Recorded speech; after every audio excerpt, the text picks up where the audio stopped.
This is a silver-leaved variety of Hebe called Albicans. Actually, is a native to New Zealand, and it's quite common in garden centres, but I think these Hebes are really underrated. Look at the flowers on this. The bees love these flowers, and it covers the whole bush. It starts flowering end of May, and it's still going now, coming towards the end of June.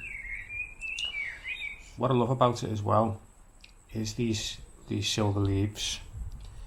You could actually put this in maybe an arid bed and it wouldn't look out of place. It's evergreen and it's frost hardy. A couple of years ago we had a really hard freeze and this went through that freeze no problem. So I'd really recommend it.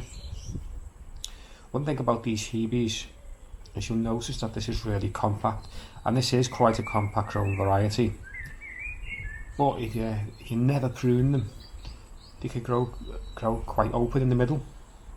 So when this is flowered, you just nip the top off the top growth and you'll encourage leaves further down in the plant to keep it nice and bushy, nice and compact.